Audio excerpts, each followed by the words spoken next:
Hey, true believers. Chris Mack coming at you today with Batman vs. Robin, Issue 1. And overall, I did thoroughly enjoy this book. A lot more so than I did, say, like that Dark Crisis tie-in or Black Adam was bad. It was nice to get a story that was relatively straightforward, and I don't feel like you have to dabble too much into other books to understand. Well, you kind of do, but you don't. I guess because I'm sort of biased because I've been keeping up with Batman. Now, with that said, I have had a lot of apprehension with this because what they did is awesome, and I'm hoping that what's going on, they commit to the bit. Now, before we go forward, one thing I do want to warn everybody is this book is relatively hard to not give away spoilers. So if you've been wanting to read this in its entirety and not have anything spoiled, pause this video, go get the book, and come back. And you're back. For those of you that hung out, spoilers abound. You've been warned. So they talk about Damian being born of two worlds. How he has the demon head's blood in him, so he has that proclivity for murder. But then, through Grant Morrison's arc, he was given over to Bruce and trained to be the next Robin, though he does have his intentions of wanting to hurry Bruce along so that he can take up the mantle. Now, right here it says, and then tragedy struck. What happened here is what we're talking about with that horrible city of Bane. Ugh, such a bad arc. Where Alfred was, for no reason, murdered. Bane snaps his neck in front of Damian. And Damian blamed himself, caused a schism in the family.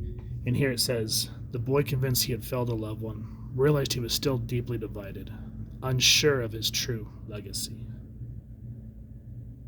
So he set out on his own, desperate and determined to find that which might at last make him whole. Be careful what you wish for. And then here's where we kind of start to get into the arc. Because of Alfred's murder, Bruce has basically abandoned the manor like he usually does whenever he has something happens. Back in the day when Dick stopped being Robin, he abandoned the manor, went and lived in the penthouse. And then when Bruce Wayne Batman was, perceived dead, Dick Grayson and Damian took over the penthouse once again. So it's kind of a tired trope, but it's supposed to kind of show growth. I think it's symbolic in a sense. Okay, now, to understand what's happened, you just have to read that couple of books of City of Bane to understand that Alfred was dead. And then there was a mini-series, I guess it would be more of a maxi series, with Damian that just happened. It was Robin. It was 17 issues.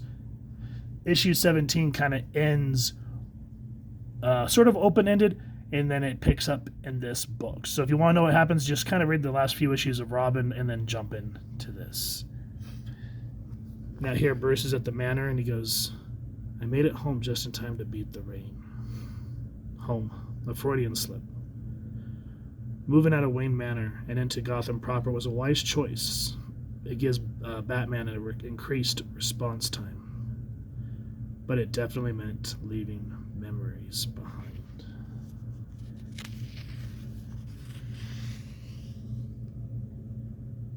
He goes, what drew me here? Nostalgia? No, it's something stronger than that, but I can't put my finger on it. And then, just out of the blue, the door knocks. And here, spoilers abound. Alfred. Master Bruce, is it really you? I saw this and my heart kind of sunk a little bit. I'm like, oh, please don't be a joke. Please don't be a one-off. Please don't be anything other than erasing what City of Bane did, and we're bringing Alfred back into the arc. Now, with that said, before we go any further, this is Mark Waid, writer, Mahmud Asrar doing art, Jordi Bellal doing colors, Steve Wan's letters, Mahmud Asrar and Nathan Fairbairn doing the cover. Here's everyone else working on the book, and of course, Batman was created by Bill Finger with Bob Kane. This is Chapter 1, The Return. And Bruce, he wants to believe this so bad. He's like, Clayface, Dr. Hurt, Cornelius Stark. Karma, Hugo Strange, Court of Elves. Whoever you are, this is an unforgivable poor taste. Master Bruce, I assure you I'm not... Oh, dear Lord. And here he goes, Master Damian, he's in terrible danger. Bane and that monstrous man pretending to be your father. They have him captive upstairs. We have to do something. Interesting. That's the final thing Alfred would have remembered. No imposter could have known that.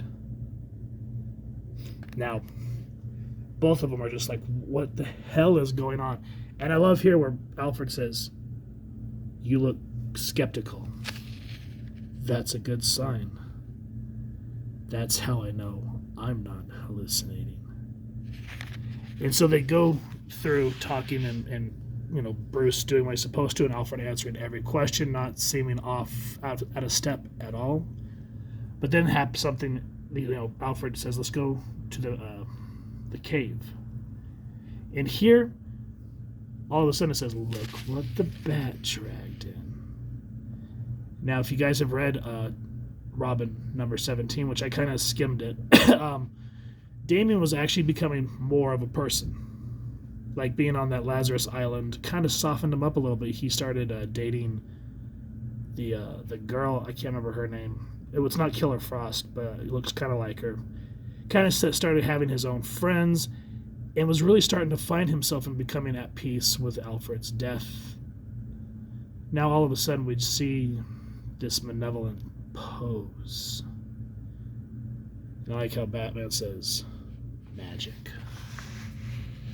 He essentially says, that's what brought me here tonight. And so here, Damian has his own posse, and he's saying, he got clear. Find him and bring me to him. That's an order. I give the orders here, Damian, not you. This is still my house. So you're thinking, what the hell? Because again, Damian was not like this at the end of issue 17. And even then, at the end of issue 17, it said this to be continued in Batman vs. Robin number 1. So we're thinking, why are we seeming to backtrack on Damian's old attitude all of a sudden? Well, that is a twist here that I do not want to give away. And even Alfred tries to step in and Robin's like, Pennyworth? It can't be. Is it really? Please, child. Whatever you did to draw your father into this, it seems to have brought me here too. And he goes, I'm not falling for one of father's tricks, and goes to slice Alfred. Now here, they know that they're outmatched, and they take off from the cave. Now here, this, I actually had to stop. This made me cry. I'm not going to lie. Bat says, Alfred, I can't put you at risk. Think of your daughter, your granddaughter. I won't let them lose you twice. Bruce, let me assist out of the question. I can't keep you safe. That doesn't matter. Damn it, Bruce, he's my family too. And then there's a beat. And we see the reunion that we've been dying for freaking years now of that unnecessary death. That hit me hard, and I was very happy to see that. You know, out of everything, this was a relatively good read, but just seeing this and the care, surprisingly, that was taken into showing the reunion of these two characters, that meant a lot, and I'm glad for that. Now, the rest of the book is basically Alfred and Batman teaming up against Damian, which is cool. They bring in Zatanna because Batman realizes that magic is out of whack. But something is happening to Justice League, Dark, Etrigan, John Constantine, Swamp Thing. And as you can see, Z's not exactly having the best day herself.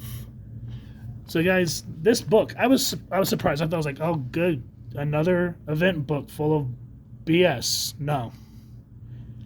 It is a little frustrating to see these two go at each other again, but it's not out of like hurt feelings, broken heart. It's something different and more sinister, and one of the beats that's pushing this book along, which I believe I'm going to continue. Now, as I was saying, the way that they returned Alfred here absolutely phenomenal. The way that him and Bruce reunite father and son, that was a very beautiful moment. I am hoping beyond hope that by the end of this series here, that Alfred is reintroduced back into the status quo, and not kind of like what they did with Doctor Strange, where he was murdered, they brought in his avatar was able to resurrect him, and then he died. I get what they were going for in that book, and that made more sense with Zeb Wells doing that. But this, we all want Alfred back. We miss Alfred. Alfred's not just like this character. He's someone, I don't know, we just kind of look up to him, and we want him back. So I'm hoping that DC is not going to pull the rug out from under us and kill him off again at the end of this event. That would just be heartbreaking and just a slap in the face. So fingers crossed. But issue 1, so far, damn good read, guys. If you've enjoyed what you've seen, please first and foremost support your local comic shop and pick up a copy. If you've enjoyed this review, please first and foremost hit that fancy little bat bell next to subscribe. That way as we continue to upload content, you guys will get notified. And you can come to the channel when you get notified, and we'd love to talk with y'all and hearing your thoughts and feedback down in the comments below, or our social media pages, which I'll make sure to leave the links down in the description. So with all that said, thank you so much for stopping by. Hope y'all continue to have an absolutely amazing day reading, and happy hunting, true believers.